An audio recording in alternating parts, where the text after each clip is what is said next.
Bonjour, je m'appelle Anne Ducamp.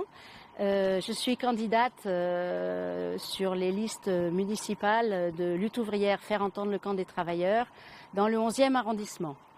Se présenter à Paris, je pense que c'est nécessaire.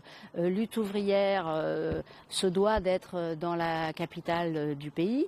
Et puis, Paris n'est pas que la grande ville pour les riches qu'on pourrait comprendre ou croire être. Dans cette ville, il y a des arrondissements qui sont plus populaires que d'autres, et en particulier qui ont des logements sociaux en nombre important, plus de 40% dans le 19e, dans le 20e et dans le 13e arrondissement. En revanche, cette proportion de logements sociaux n'est pas du tout égale partout sur le territoire. Les arrondissements UP du 7e, du 8e, du 6e et du 16e arrondissement, en ont moins de 6 ou 7%, parce qu'ils préfèrent payer une amende que de loger les classes populaires.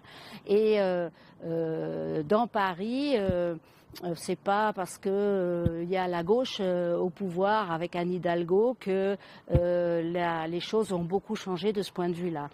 Et en particulier, il y a un autre aspect qui est assez choquant, c'est vis-à-vis des migrants.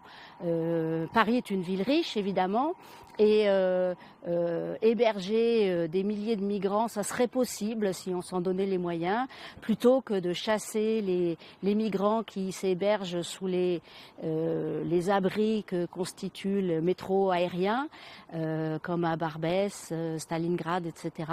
Et puis,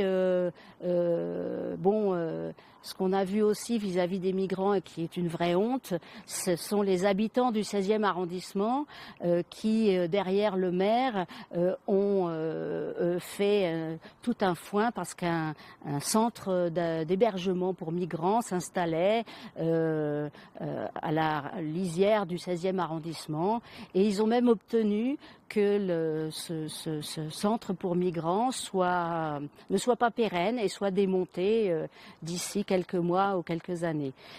C'est un vrai scandale. Et nous, à Lutte ouvrière, si on a des élus, que ce soit dans les communes de Paris ou ailleurs, on dénoncera les attitudes des dirigeants qui se moquent éperdument de la façon dont les travailleurs sont logés ou sont traités.